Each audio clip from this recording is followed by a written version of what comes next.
Bung bung! Feeling tired? F that. Perk up and level up with Bung Bung Coffee's delicious modern dark roast, your favourite brewer's favourite brew. bungbungcoffee.com. Welcome to the Poddy is also brought to you by Lyka Pet Food at lyka.com.au. That's lyka.com.au. You can get your pets onto a premium meal plan. Look, why would you feed your own child baked beans out of a can every night?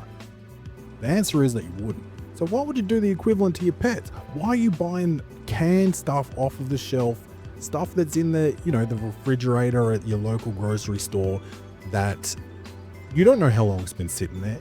That's you shouldn't be feeding your pets that kind of stuff.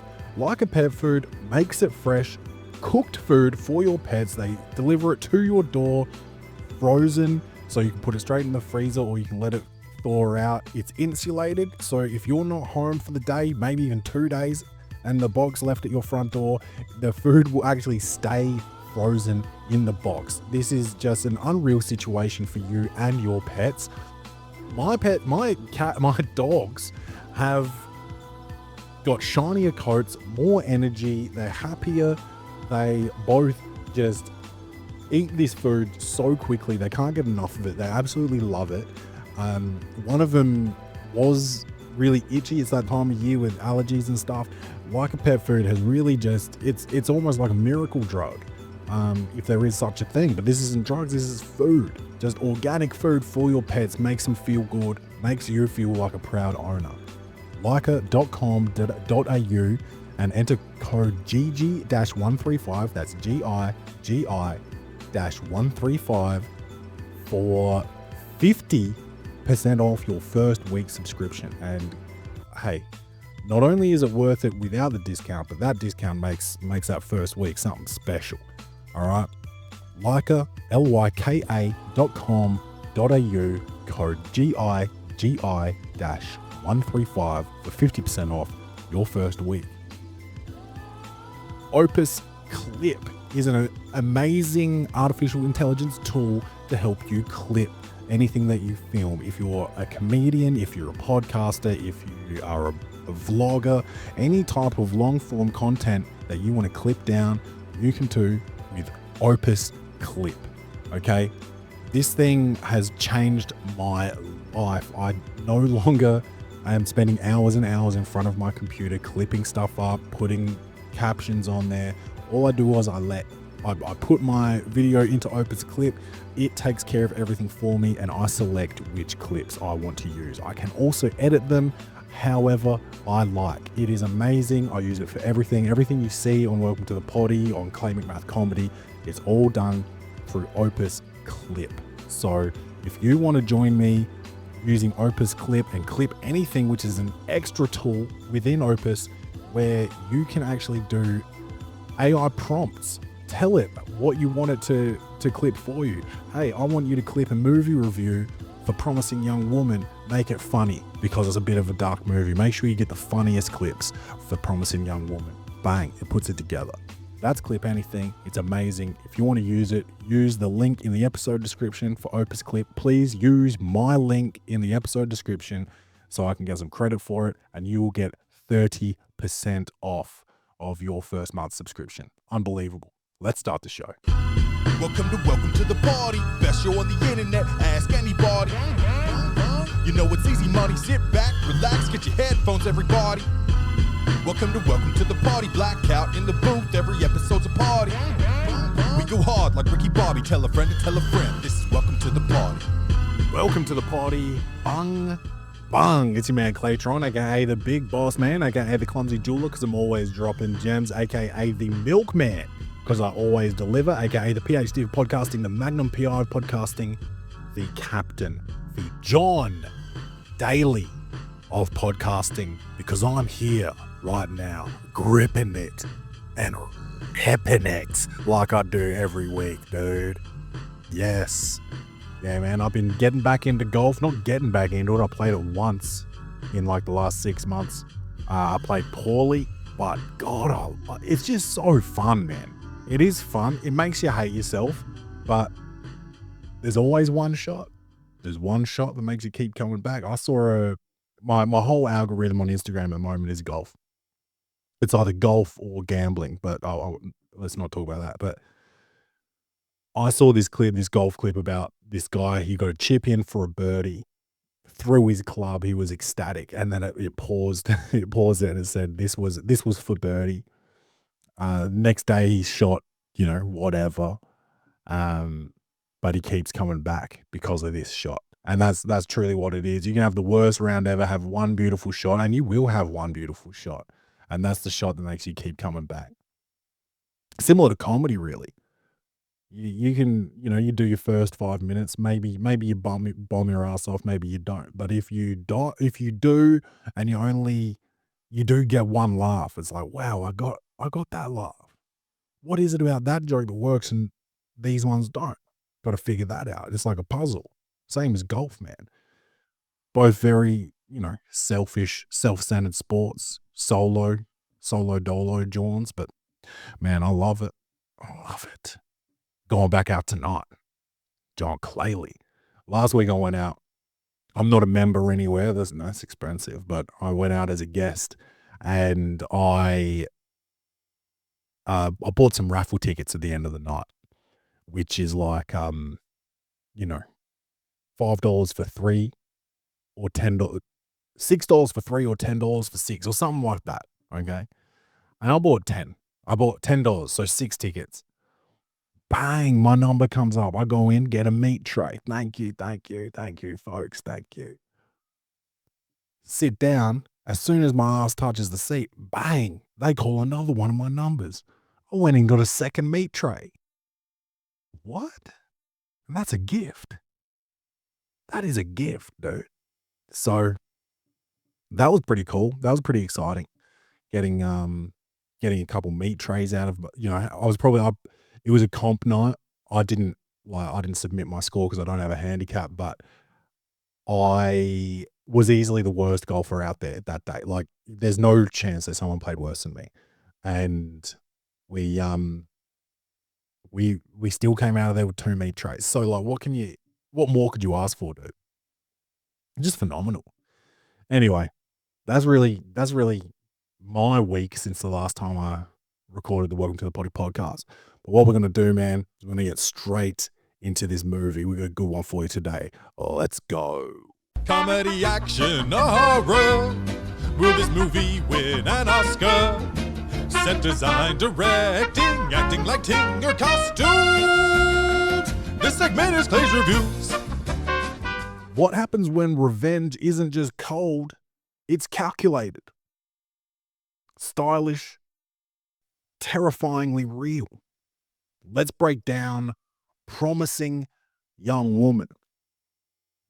This was a confusing one for me because I jumped on Netflix. I was sitting there with Rachel, my partner, scrolling, trying to look for something to watch. And she likes all of the heartfelt sort of, rom-com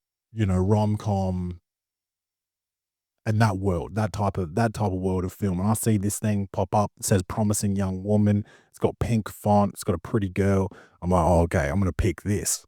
Partner of the year, boyfriend of the century, dude. I'm going to watch some bullshit that I don't even want to watch just to make her happy. Then what happens? Dude?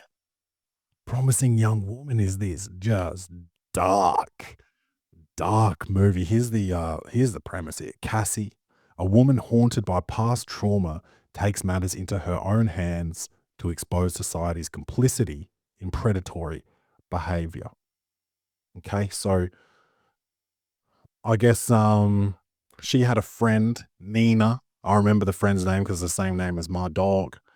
Nina, which is slang for 9mm. So we got Gigi, named after Kobe Bryant's daughter, and Nina, named after a handgun. So that's what we're doing. I don't even think Rach knows that, to be honest. But Cassie's friend Nina was sexually assaulted, basically. We don't quite find that out. We don't find it out too early. What we see is this woman going out to bars pretending to be like absolutely paralytic, going home with a guy who would then try and take advantage of her, and she would give like a righteous speech, like, oh, are you disappointed that I'm not drunk? Like she would be on the verge of passing out, and the guy would still be like sucking on her neck or like fingering her or whatever. Like for real, that's not a joke. Like that happened, and then she would just like, you know, come to all of a sudden and just like make him feel like a piece of shit. And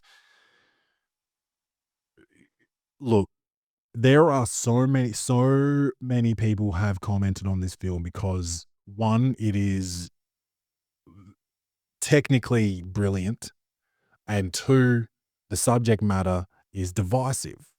Okay, so you're talking about this woman that goes out basically hunting for predators, doesn't get revenge per se, but this is the way she deals with her trauma, not direct trauma. Well, I guess every trauma is direct trauma, but her friend got sexually assaulted, and from that she has an issue with all men, which we'll get into. But she goes out and tries to punish men, not by hurting them, but humiliating them. Just one-on-one, not in front of anybody, but trying to make them basically never go and do that again. Which there's a complexity to that, not in real life, but in the film, there is a point where that gets kind of addressed, and I don't even know if it was intentional. We'll get there, but I'm going to forget, so we'll go there now. There's a point very early in the film where these three guys are looking at her in the bar. She's fucked off her tits, and two of them are talking like real gross shit, and one of them seems like a nice guy, and he walks over there and he's like, oh, you know what, I'll help you get home. And then they're going past his place, and he's like, you know what, we're really close to my apartment, do you want to come to my apartment? You know, and he turns into a creep even though he was playing the nice guy. Again, we'll talk about the nice guy thing soon. But Cassie does her thing, humiliates dude, and later in the film runs into his friend who tries to take her home. And then she, in the middle of the street, there's like, she sees someone she knows and then sobers up. Well, you know, she is sober, but she stops acting. And then the guy's like, wait, you're sober? And then she does the thing out in the street instead of in his apartment. And, you know, has a go at him. And he's like, oh, I've heard about you. You know, John, you're that bitch John was talking about. So instead of like learning his lesson, John has just gone to the office and started talking about this crazy bitch that did this to him. So instead of like being like, I shouldn't do that anymore, he's gone to the office and been like, oh, that bitch was crazy, man. She did this or whatever. So like that guy didn't even, what she's doing, which is putting herself in danger, isn't even really paying dividends in the way that she wants. She's not changing anything. But that's just like a minor point. And maybe, you know what, that probably is intentional. Within the film. But let's get into it more. So she's looking for some level of catharsis. And catharsis is where you get some type of empowerment or gratification is the word I'm looking for. You get some level of gratification out of like a revenge, or catharsis can even be like, you know how sometimes if you're so mad you fucking scream into your pillow, or like you know, toxic men might punch a wall instead of a woman. All right. Now that's kind of sounded like a joke, but it wasn't. Like that's what would happen. You're not supposed to punch a wall because that's still an act of violence. Okay. So some men will be so frustrated with their life that they all women take up a boxing class and they get all their shit out on the bag. You know, that's catharsis. Cassie's catharsis in this film is going out and tricking guys into thinking she's drunk and then telling them you're a real piece of shit, you know that, and then leaving. Problem is that she's setting herself up into a situation where she could get sexually assaulted, or killed or hurt or something. And she is putting her body on the line. She's and her mental. She's making out with these men. She's kissing them. She, like I said before, she's letting people finger her and stuff like that before she gets to the point of being like, oh, you didn't seem too worried about it before when you had your fingers inside me, like that. Like that's the type of level that she's gone to. Like it's pretty dark, man. And some of the rhetoric I've seen from other reviewers talked about the effects of Cassie's actions on Nina, her friend that did actually get assaulted. Now, they never explicitly say it in the movie, and we're going to go with a spoiler alert here and apply this to the rest of the episode because there is going to be some spoilers in this episode.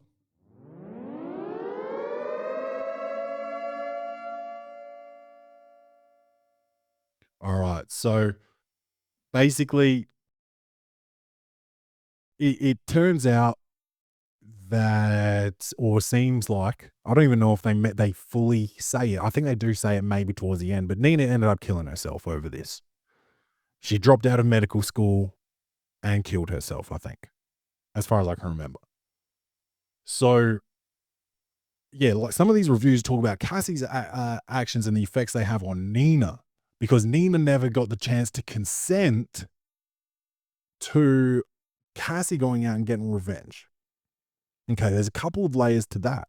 Yeah, okay, the whole film kind of is rooted in consent because someone did something to Nina without consent.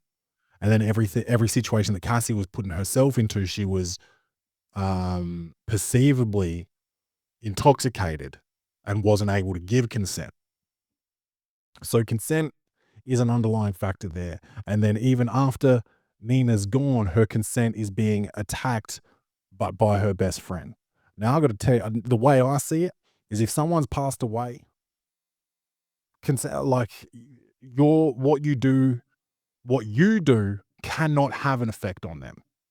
Now, you get to the point of maybe necrophilia.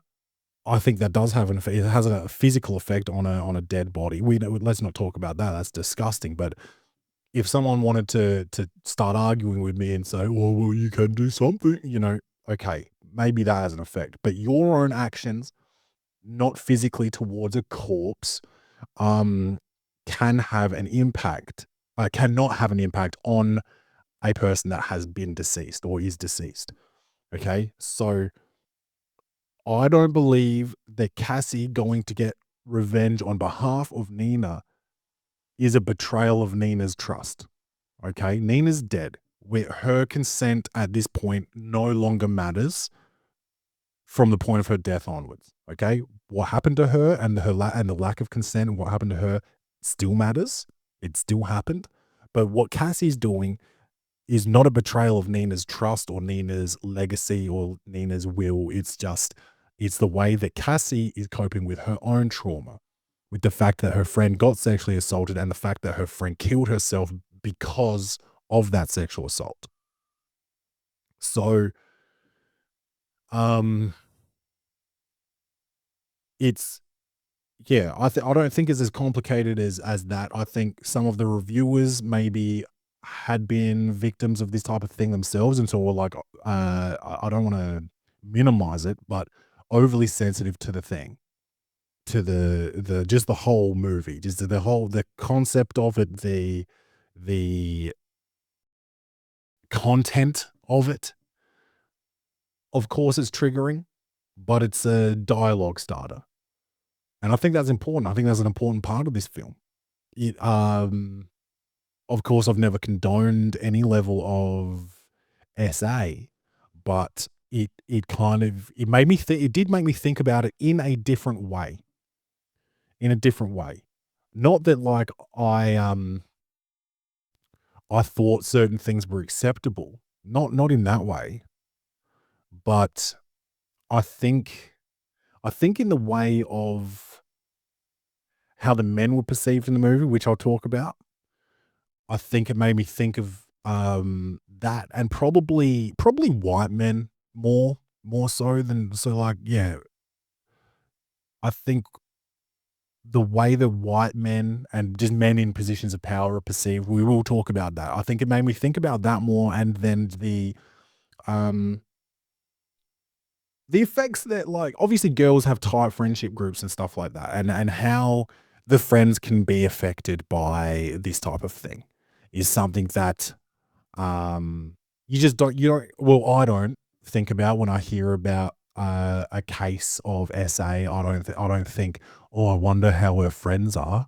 I'm usually like that. That's the worst. That sucks. I hope she's okay. I hope the direct victim is okay. I hope I feel for her. I think about the direct victim. I don't think about how the family might be affected, um or the best friend, and even the best friend's family, or even every sexual partner or boyfriend, or just any first degree of separation from that person. It's a domino effect, and it's not something that you think of in any level, really. I guess I thought about it in my old job with veterans. I thought about veterans' families a lot, and the spouses in particular, children. But I guess it's not something I thought about so much with SA, and that's, maybe that's on me. Maybe that's me being ignorant. Maybe it's me being misinformed or ill-informed or uninformed. But the chain of effect, the ripple effect that it has, is something that I just had not considered, I suppose, before seeing this movie, because it's just something, it happens to one person. I mean, I'm probably communicating that incorrectly, but it happens to a person, and that's the person that I generally feel for when it happens. I don't, I don't think, fuck, I wonder how her parents feel about it. I guess I know how they feel. I don't have to wonder how they feel, but I just feel for the victim directly, I suppose. Whereas there's people that get affected and have trauma. Vicarious trauma is a real thing. Vicarious trauma. When people live vicariously through their kids. Oh, I wanted to be a basketball player, but I couldn't. I did my knee, so I'm going to make my son. You're living vicariously through your son. This vicarious trauma is trauma passed or experienced through one person to another. And that's real. Okay? Psychologists can get it, counselors, spouses, friends, parents can all get vicarious trauma. Okay? And then there was the point from other reviews that I'd read about the undermining of empowerment, whether it was Cassie's or Nina's or women's in general. And I don't believe that there was an undermining of empowerment because of the ending of this film. Now, I have put a spoiler alert out already. Remember that?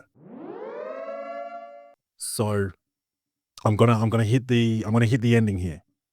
I'm giving you 2 seconds to pause, stop, switch off. 2 seconds. 1, 2. Okay. So Cassie dies in the end. And I guess the what's being considered in these other reviews is that her dying doesn't leave any catharsis for victims or for Nina or anything. Now, it was marketed as a horror movie. I found in retrospect, as of course I thought I was about to watch a fucking rom-com, but in retrospect, I found out this was actually marketed as a horror movie. So the ending was never really going to be a happy one. So Cassie dies, but she has a plan. It seems to me like it's suicide by asshole. You ever heard of suicide by cop? When you're like, oh, I'm going to attack a police officer, then he'll kill me, then all this misery can be over. This seemed more like suicide by asshole. Like, I'm gonna get my revenge on this motherfucker, and it's probably gonna kill me, but that's okay, because she had a plan in place for if she died, which it seemed like she kind of knew was going to happen.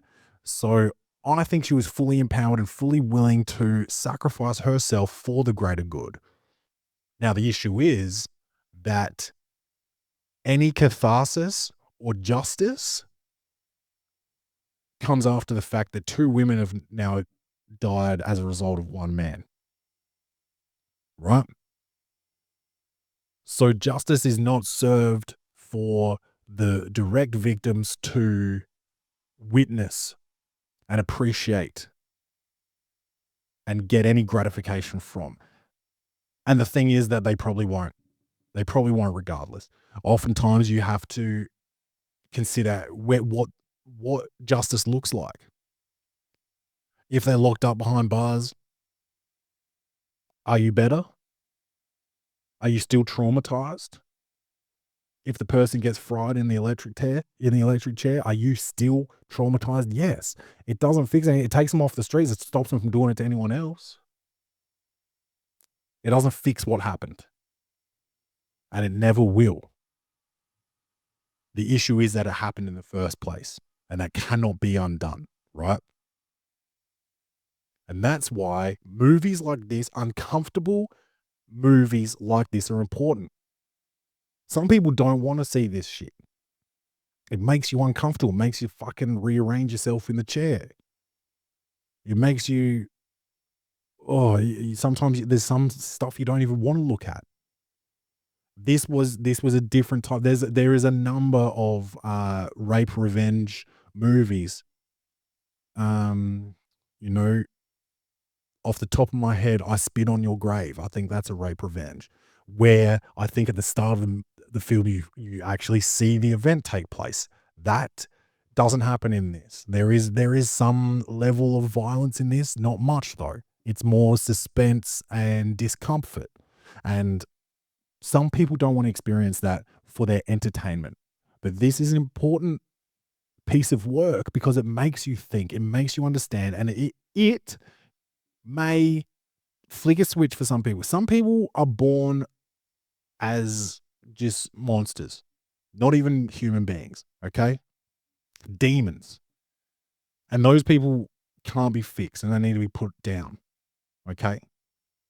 But for some people that just operate on a level of ignorance and being misinformed, I think this movie and movies like it can get them to a level of understanding where maybe it stops some instances of this type of thing from occurring. I don't know. I hope that. That's what you hope that that's the case. And the filmmaker, I'm sure, hopes that too. It's it's a conundrum. That's what it is. But what I was saying before, the undermining of her empowerment or their empowerment, I don't think any empowerment was undermined. I think she was fully empowered by the filmmaker and herself. She was brave. She's putting herself in, whether she was brave or crazy, she was putting herself in some pretty dangerous situations for the entirety of the film. And there is a level of foreshadowing there. How long can you keep putting yourself in these situations before something terrible happens? That's the answer. I've already given you the answer. Something terrible does happen. But she knew it. She knew it was going to eventually. Okay. There was also a video of what happened to her friend Nina. So she got to a point where she sort of was like, I cannot carry on this way and keep doing this. It's not fixing anything. And then she discovered this video. So not only was there a non-consensual act happening, there was non-consensual video with people watching. And she was like, fuck it. I'm taking them all down. Which I love about that. You know me. I love a revenge. I love any type of revenge. I like it when John Wick avenges his wife and his dead dog. But I also like it when this lady takes matters into her own hands and she's like, these motherfucking privileged cocksuckers are gonna get away with this shit because they're rich white boys. And she's like, fuck that. They're not getting away with it. Not over my dead body. Which is often a phrase used rhetorically. Cassie didn't actually say that in the movie, but you can see that that's what she was feeling. Over my dead body, these motherfuckers getting away with this. And that's what happened. It was over her dead body, and they didn't get away with it. Like I said, spoiler, there has been a spoiler. This is the one episode of complete spoilers, but let's like really dive into this, man. I mean, I'm actually enjoying this. This is the least funny episode of the Welcome to the Poddy podcast. And I have said that before, but that was probably on an episode that wasn't exclusively about sexual assault. So this is now the least funniest episode of the Welcome to the Poddy podcast. But I'm actually really enjoying breaking this one down. So I've sort of hit on this already. Justice versus revenge. There is a moral complexity to Cassie's actions. Does revenge equal justice? What is justice if you're not there to experience it? And even if you are, like I said, someone gets locked up, someone gets killed. Does the trauma then go away? What is justice? Is justice only in the eyes of the law? You did this wrong, so now you get 12 to 15 years. Is that justice? Or is revenge justice? Or does justice exist? This is, dude, am I Socrates, nigga? This is just, it's not easy to put justice into words, that's for sure, when you really think about it. You can't change the past. Of course, people can't just get away with doing whatever the fuck they want. There has to be consequences. But is a consequence justice? What is justice, man? There's a level of revenge that is just so sweet, because calling the cops and, just calling the cops picking the person up, putting them behind bars safely. That doesn't do it for me, man. I want to see this motherfucker suffer. And I don't mean suffer over losing 15 years of their life in prison. I kind of want to see him go through some pain. I kind of want to see him cry. I kind of want to see them beg me to stop. You understand what I'm saying? Because what does that sound like? That sounds like potentially what happens during the R word. Okay? So, yeah, I don't want to put you in that situation. But even when I do, even when I get that catharsis, am I healed? No. That is the cruel truth of the whole situation. No matter what happens to the perpetrator, nothing will make you feel better about what happened.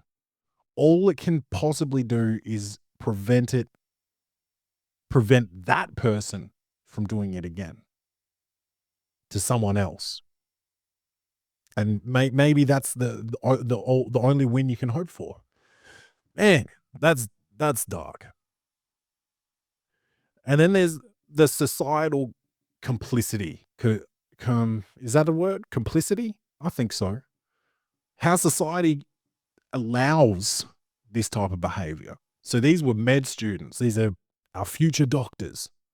Oh, he can't get in trouble. He's gonna be one of our best. He's one of our best and brightest. Yeah, but he's a monster, But he's a good boy. He's got rich parents. He's in med school. Let him go. And that's, or he's a priest, Oh, don't put him away. Just change churches. Let him do it to someone in another city. Right? that's where society allows this type of behavior. The nice guy, you as long as you act nice, as long as you haven't done it to the right person. Problem was that this was a promising young woman. This was a girl in med school, and he still gets away with it, even though she could have been one of our best and brightest. He gets away with it because he's a male, power dynamic. Or maybe he's got parents in a position of power. But they just let it go. Cassie ends up going into the dean's office at the university at the med school that they went to. And she's like, oh yeah, I've got your daughter. She's in a hotel room with the band right now. I wonder what they're doing to her. I'll let you know where she is, but you need to admit that you let this motherfucker get away with this shit. Then the dean tries to call her daughter. Cassie's handbag starts ringing. She's like, oh, whoops, that's right. I've got her phone. You're not going to be able to contact her. You're really going to need the address, aren't you? What's going to happen to your daughter if you don't get there in time? Maybe what happened to my friend Nina, whose name you forgot. And it's dark because, like, you're sitting there like, oh, so now she's on the level of just letting this shit happen to someone else, and even manipulating it so it does happen to someone else. That's how mad she is. And that's I'll say no more about that scene, but that's one to look out for. That was wild. That was some badass shit though. You need to go in there with a goal and not shift. You can't shift your mentality. You can't get soft when you're looking for a result.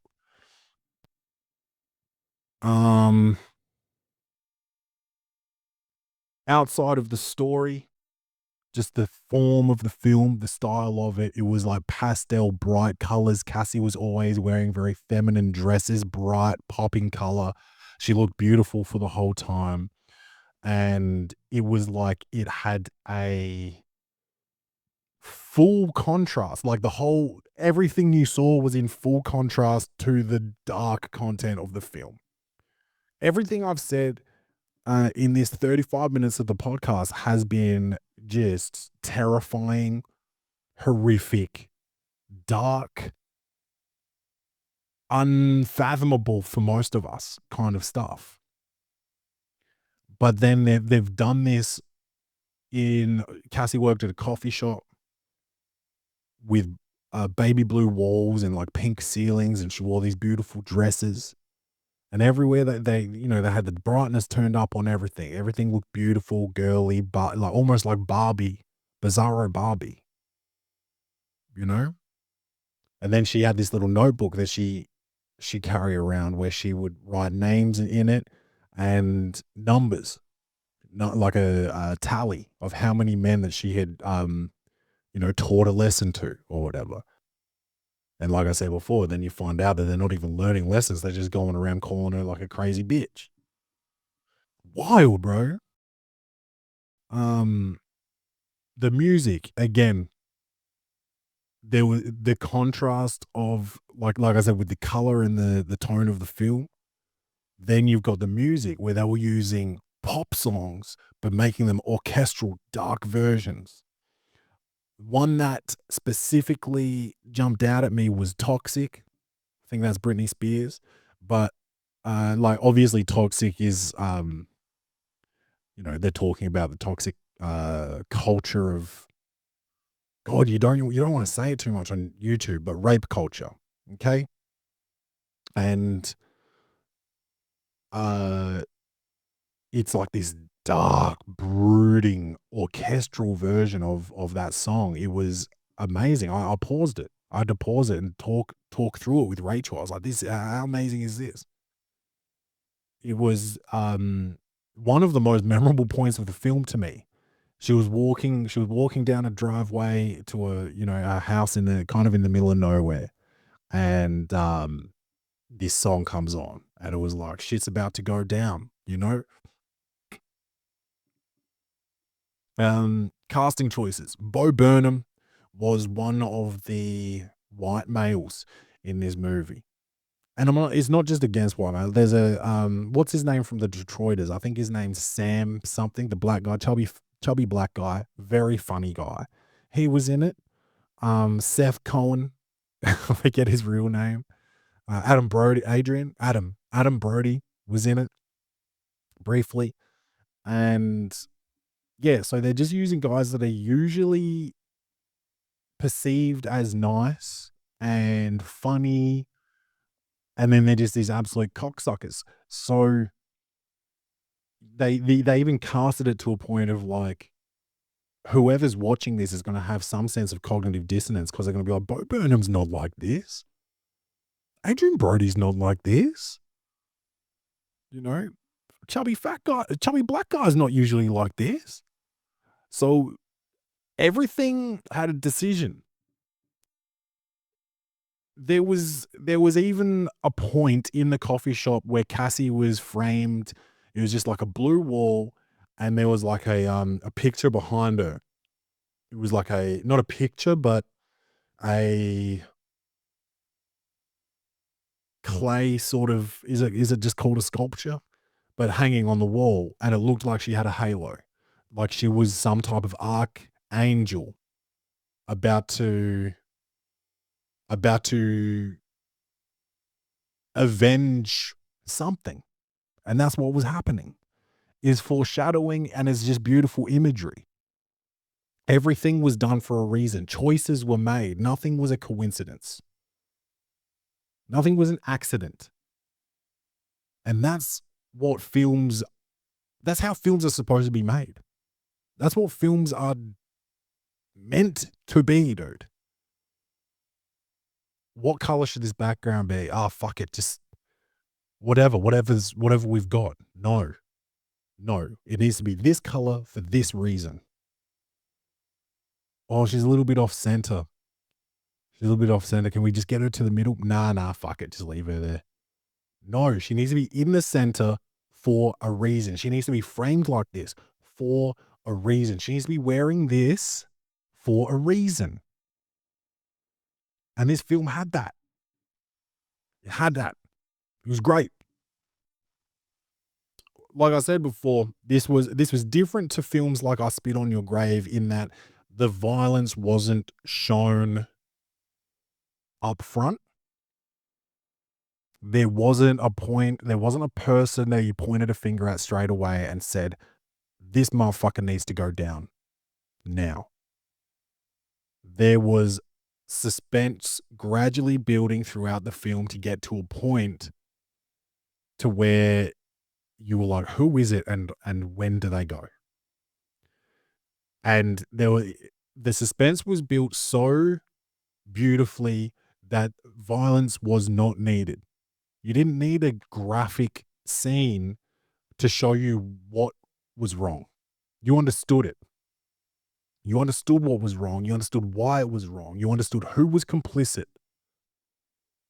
You had a disdain not only for the person who created or who engaged in the heinous act, but everyone who knew about it and let it go, or laughed at it, or filmed it, or brushed it under the rug, or married him, even though they knew about that. You were able to develop a bitter taste for this person for yourself over time, instead of it being force fed to you at the opening scene, where you had to you have to watch someone get assaulted. You didn't have to watch that, but you still got that same feeling over time, gradually. Now, that's not the same as, obviously when you go through that experience, it all happens at once. And maybe that's what they try to do in films like I Spit on Your Grave, is give it to you at once. But we're watching this movie through the eyes of Cassie. So her friend got it all at once, whereas Cassie then watched her friend drop out of med school. Then Cassie dropped out of med school. She was the top of her class. Now she works in a fucking coffee shop. No disrespect. And then she watches her friend kill herself. And now she's an adult ex-med student working in a cafe, living at home with her parents, and her parents are up her ass about, why don't you get a boyfriend? What, you're always alone. You never have a boyfriend. Why don't you ever get a boyfriend? It's like you're talking to me about a boyfriend when all men are rapists. Like that's what her idea of men becomes, which is sad, man. That's sad for any woman to have to feel like that. And it's sad for all men to have to be put into that box. That means while we're walking around, I don't know what the statistics are on the amount of people that have been through this situation, but like while we're walking around just at the grocery store, you know, as a harmless dude trying to get nappies for my kid, trying to get some fucking Tim Tams for my girlfriend, there's someone looking at me like I'm a monster, like I've done that to somebody. And that happens to you too. While you're filling up your tank, someone sees you and they're like, I'm not getting out of my car until that motherfucker drives off. And that's fucking sad, man. And that's where Cassie is in this. And that's where we end up towards the end because of that gradual build, that suspense. It's done so well. It's just so dark though. It's so dark. They frame Cassie as both predator and prey, right? They put her in situations where she looks like she's prey, turns into predator. They put her into situations where she thinks that she can see what's about to happen. She removes herself from the situation, and you see an angry streak come out of her, and you kind of like, there's a part of you that thinks like, oh, this is going to become the reverse of what it is. She's gonna become a monster. She's gonna kill somebody. That's not what it ends up being, but it's just genius, man. The way they did this was amazing. It's hard to recommend a movie like this, man, because it's not an easy watch. It's confronting, it's difficult, but it's worth it cinematically. And then the messaging, like I said before, like, you know, I learned a bit from it in terms of like, yeah, just the societal norms, because I'm not in a world like that. I'm not in like a corporate, political, medical world where like you can get away with shit, which times have maybe changed, maybe not. I don't know. Where I don't think you can just get away with shit anymore. Look at Diddy, he's locked up. And again, many people apparently are victims of his shenanigans, and they've had to wait decades before anything has happened. Is justice served late still justice if justice exists? This is all philosophy, dude. I'm Aristotle. You know? There's quick cuts emphasizing emotion and tension, specifically between Cassie and Alison Brie's character. Alison Brie is friend or husband or fiance of the rapist. And quick cuts between those two, quick cuts between Cassie and Bo Burnham, the love interest. And it's just dude, this is film. This is film. I'm changing my score here. And then you got the bright colors, like I said before, juxtaposing with the grim subject matter, which is it seems like a fairly obvious decision artistically, but it's quite easy to just make it dark. You know, you could make it like they made emo Batman. They didn't juxtapose shit. The whole thing's grey. It may as well have been shot in black and white.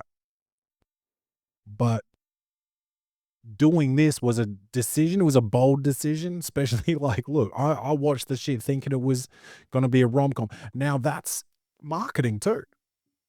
Now you got motherfuckers watching you by accident. So who knows?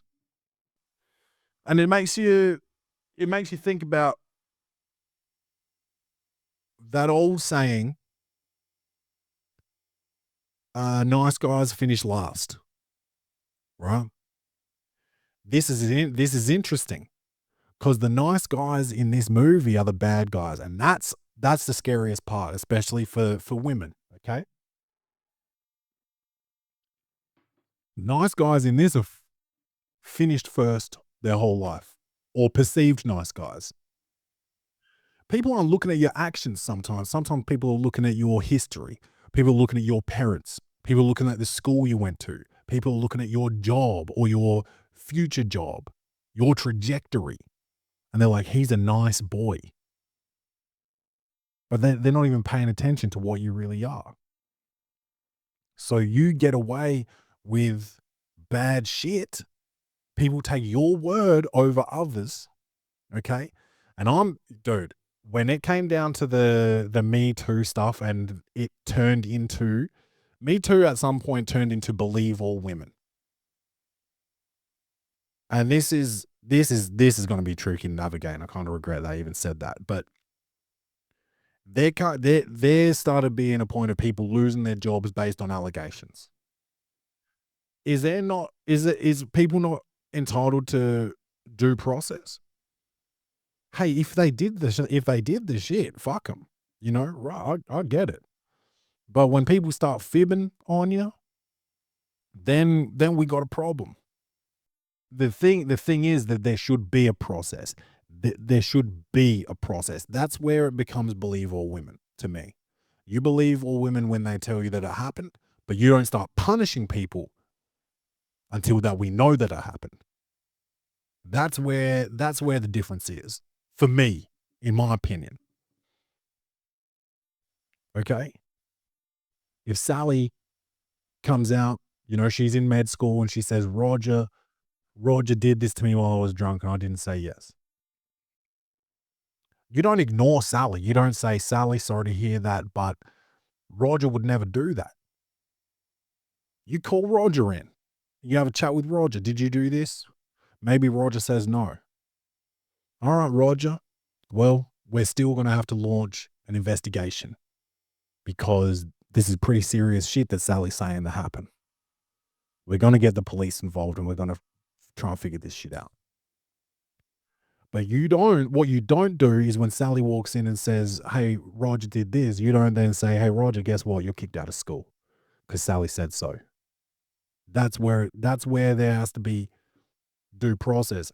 There has to be, you can believe all women, but you can't just start taking action based on people's word sometimes. And yeah, sometimes it's hard to prove shit, dude. I don't know. I don't have all the answers. I am a PhD of podcasting.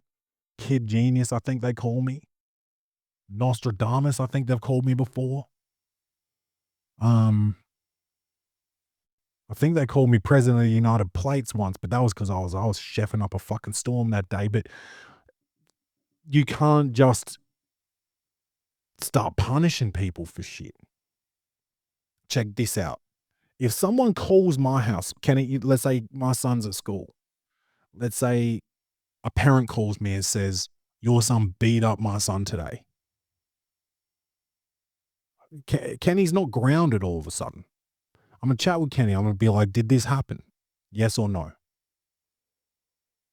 He says no. Do you know what I'm going to do? I'm going to, all right. I'm going to have to speak to your teacher, principal, and find out some stuff. I'm going to investigate this further. See what happens. So do you have anything to say before I start wasting my time on this? Nope, nothing else to say. All right. Hey, Mr. Johnson, you heard anything about this fight at school between my son and Phil's son over there? Oh yeah, I saw that. It was just no, they were playing footy and I think Kenny might have tackled him a bit hard. It wasn't a fight really. Oh, okay. So there was something physical, but it wasn't a fight. So the kid's kind of put some sauce on it, telling his dad about it. Yeah, I was there. I was on duty that day. Okay, no dramas. Now I call Phil up. I'm like, hey, Phil, this is what I got from the teacher. He saw it all go down. Then maybe Phil gets a bit defensive. Okay. All right, bet. I got some bad news for you, Phil, but I know where you live. No. No, but you got to investigate. Otherwise, then what? I'm punishing Kenny. Guess what now Kenny does? Kenny knows that he didn't do anything wrong. And I tell him, I'm like, Phil's kid, Steven said you beat him up. So now you're grounded. Oh, but did you ask me what happened? No, you're grounded. Don't beat kids up. You're grounded. Now Kenny's mad at Steven now. Now he's got himself a fucking rival, a nemesis. And now what does he do? Beats Steven up. For real this time. Because no one wanted to fucking listen to him. Okay? I don't know what I'm talking about. I used to know this diabolical dude, bro. I went to college with this dude who had this persona that he was a nice guy. And he was all like, oh, pray to, God be with you and all this fucking silly shit, bro. Just an absolute goofball, bro. Just pretending he was like a preacher or something. And never became a preacher. And also was just out here like fucking bitches, dude. And like cheating on his girl. And just shit like that. But every time he taught us, I'm like shaking their hand and just be like, peace be with you, brother. I love you. Jesus, pray to Jesus, praise Jesus. Jesus loves you. What the fuck are you talking about? I just saw you cheat on fucking Miranda, 15 minutes ago, I saw that. People hiding behind Jesus is diabolical, bro. Disgusting. That's what, like these motherfuckers in the church, bro. Touching kids, dude. And getting away with it. Not only are they not punished by the church, but they're not punished by like the state. Like, I don't get it. It's just like, oh yeah, we found out he did it. But don't worry, we're going to move him. We're going to move him from fucking Boston to Tuskegee. He'll just do it down there. It's like, what? Why don't we kill him? If these motherfuckers can't be helped, bro, why are we even keeping them alive? Okay, that's getting a bit past what we're here for. We haven't told a single joke on this episode of the Welcome to the Poddy podcast.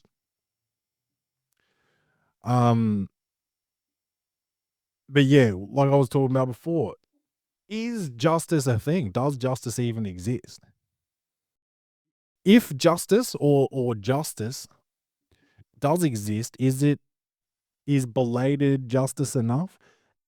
If Diddy goes away for life, if Diddy is found guilty and he's gone away for life, is that enough?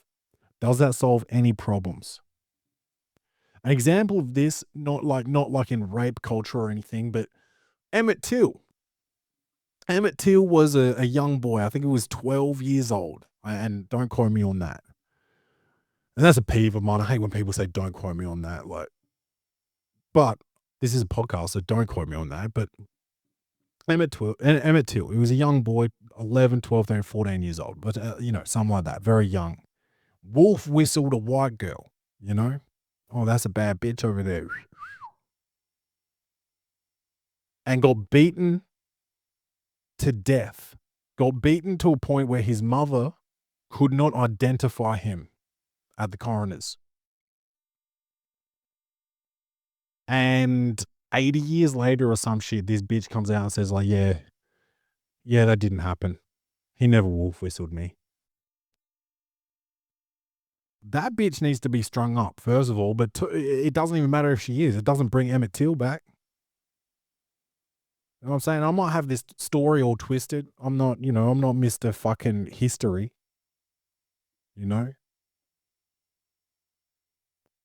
I am the fucking Socrates, aka the Aristotle of the world of podcasting, but I'm not Mr. fucking history, dude. But yeah, this bitch is on her deathbed and she says like, oh yeah, that never happened. I lied. I was like, okay, now we know the truth. Cool. Emmett Till's parents are probably dead. Emmett Till's dead. Who takes the justice in that? Black people? We were right. Oh, good. Cool. We were right. We win, do we? A fucking child got murdered because of this bitch, and what? We're happy that she lied? One, he shouldn't be dead even if he did wolf whistle. And two, you lied? Tell me what kind of justice is supposed to be served that late. You think that all these ladies are happy about, Bill Cosby went to jail when he was fucking 92. Who gives a fuck? Also, as if he's even got the capacity to do it to someone else now. He's blind and he's got a limp dick. How's it? He can't hurt anyone now anyway. What is the justice there? Just the acknowledgement that you're right? And 60 or 70 women came out against Bill Cosby, so like that, that happened. But I tell you what, not all of it didn't happen to all of them. Sorry to say that. You don't think a few people jumped on to see if they could get some fucking coin out of that? You don't think a few? You don't think 2 or 3 bitches jumped on, bro? That's what I'm saying. That is what I'm saying, bro. But the problem is, there's never a woman. Well, it's not a problem, but there's never a woman that does that. It's only men that fucking do this shit. Kind of. And then you see Ghislaine Maxwell. Absolute groomer pimp. She was like a little pimp. Golly, this episode is dark. This episode is midnight dark, bro, with pastel backlighting and coloring and symmetry and imagery. Whatever, dude. The trauma and the recovery from her trauma that Cassie was going through. How else could she have coped with what her friend went through and what she went through? She had to drop out of med school, and her life went in a direction that she didn't think it was going to go in. She thought she was going to be a doctor. She ended up serving coffee. What could she have done to cope with that trauma? Well, you've come to the right motherfucking place. Okay? Here's my recommendation, Cassie. Go to open mic. And start telling some fucking jokes. That's what all these idiots are doing. Therapy. Can't afford a real therapist, so they go up to an open mic and just trauma dump. Don't get a single laugh. Dude, I can't imagine going up, trauma dumping, trying to be funny. People just get sad for you. And uncomfortable, just like, this guy can't write jokes. And then you got to go home. You got to drive yourself home after that, dude. Get a fucking support worker. Do what you got to do to survive, man. But don't. Take a masterclass. Go on masterclass.com and see if Jerry Seinfeld's got something for you. Then do an open mic. All right, Cassie? And that might help you, rather than putting yourself in actual physical danger, put yourself in mental danger. Do a 5-minute spot of the runner room. See if you come out of that feeling any better. The answer is no, by the way. Oh, shit. And revenge. What's the cost? What's the cost of revenge? Now, I mentioned before that I'd like to see someone suffer that made me or someone close to me suffer. I'd like to see it. What's the cost, bro, of revenge? Maybe I get my revenge and the person that I get it on, maybe they pass away. Maybe I pass them away. But then maybe I'm locked up forever. That's the cost. Or maybe in Cassie's in Cassie's eyes, every single man, because she's seeing it. She's picking up the worst man in the bar every night. She's not picking up the best man. She's not getting quality dudes. She's at the end of the night where everyone's fucked, specifically her as a act. And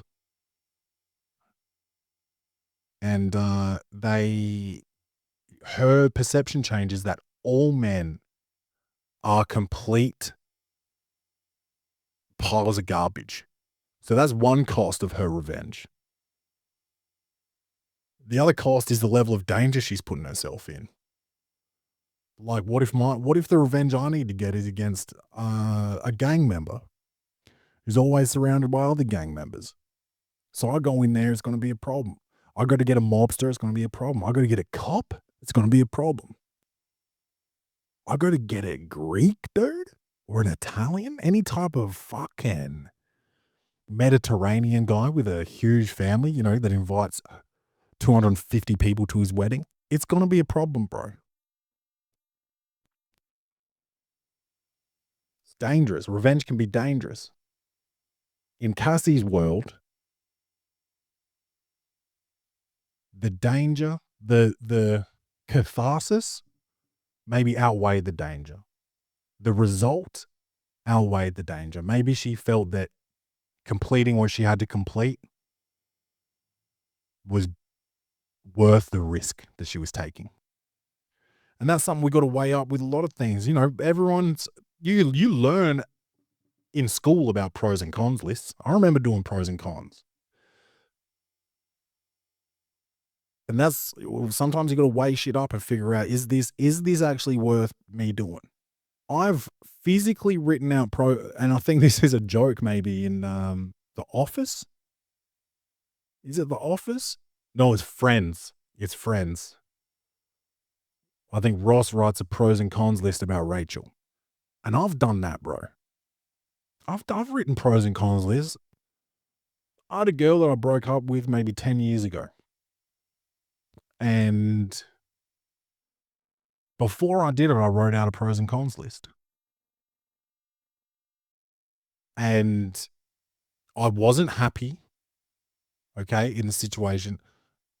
So I said, no matter what this looks like, whether it's one more con or one more pro, whatever side I land on, whatever has more, I'll go with. And the pros, there was barely any. It was all just like misery. And I'm just in a situation where I've got companionship and I must have been so sad or lonely at that time where companionship was enough. And I looked at this list of what was making me unhappy and I was like, what the actual fuck, dude, am I doing? I'm out. And then I was really mean on my way out. So that was fucked up. But you learn from these things, man. I've asked a lot of times on this episode of the Welcome to the Poddy podcast, what is justice if it exists? Is it closure maybe? Revenge doesn't equal justice. Sometimes acknowledgement won't even equal justice. Legal justice quite oftentimes won't equal justice. So what the fuck is justice? Is it closure? And what is closure?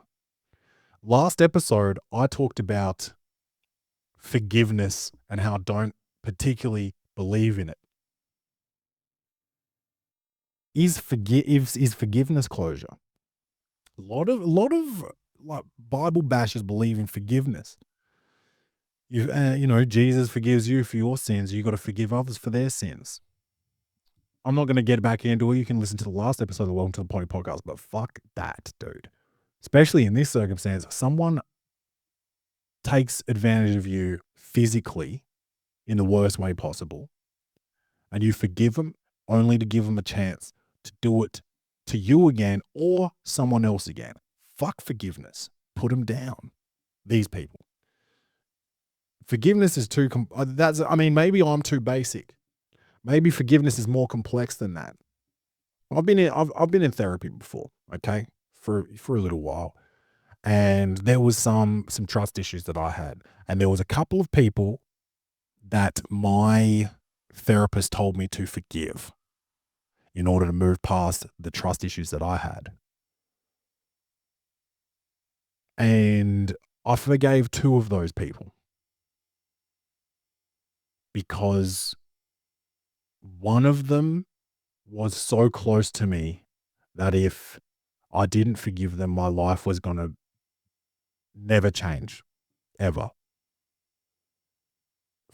until the day I die. And I forgave that person and it helped. And the other person I forgave, and you don't need to forgive people to their face. I didn't either of these. To my therapist, I said that I forgive that person. The other person I knew I was never going to speak to again. I was never going to see him again. And I think it wasn't a fake forgiveness, but I knew that forgiving them wasn't going to harm me. But sometimes forgiveness is an easy way to forget the lesson that you've learned. Forgive and forget, they say. And forget doesn't just mean that you're forgetting about the action that you're forgiving. It means you're forgetting about the lesson that you're potentially learning here. And you're letting this person stay close to you, knowing that their character let you down once before. And you're potentially going to let them do that to you again. On the most basic level, there's 2 separate circumstances with women. One, I had this girl who we were seeing each other, and during that time, she was cheating on her boyfriend to see me. Then she broke up with him and was like, look, I can be all yours. And I was like, bitch, I don't want you. You know? I know what you're capable of. I've just been witnessing you cheat on your boyfriend without giving a fuck. I don't want you to do that to me. You're not my girl. Stay within. I've had that. And then I've had someone who I was with and she kissed someone else. She said that he kissed her. Whatever. I don't even know what that situation is, where you can be in a situation where someone can kiss you when you're with someone else. I don't get it. Anyway, that happened. And I had a problem with it. And her response was, oh, I knew you were going to be like this. I shouldn't have even told you, which is fucking, what is that? Anyway, we won't get too into that. But then she later was like, oh, things are moving too fast. I can't be with you. Things are moving too fast and it's scary. Okay. A few months go by. She reaches back out and she's like, you know what? I figured out that I made a mistake and I want to be with you. Well, I've just witnessed 2 fucking major red flags in you. One, that if you make a mistake, you're going to turn around and put it on me for my reaction. And 2, that at any given time, you might just panic and break up with me. I'm not going to forget that and just pretend that shit's sweet and that you won't do that to me again. I know what you're capable of, right?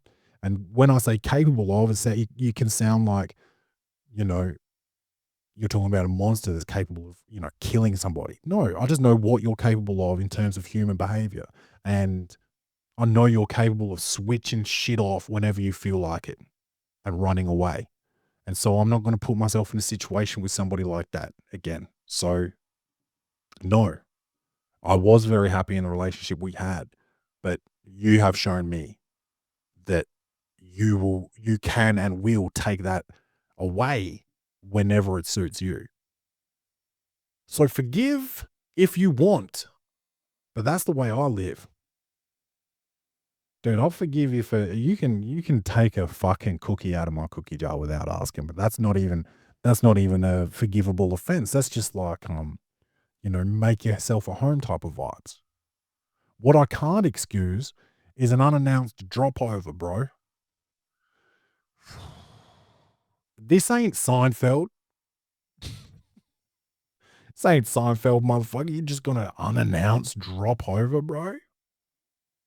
there's many risk factors involved there. One, I could be recording a podcast. I could be in the zone. You're going to take me out of the fucking zone, bro? Two, my kid could be sleeping. You wake that motherfucker up, it's on you to put him back to sleep. Three, I could be fucking.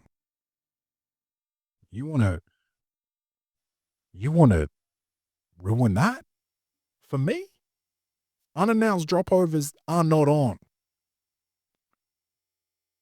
They're not on.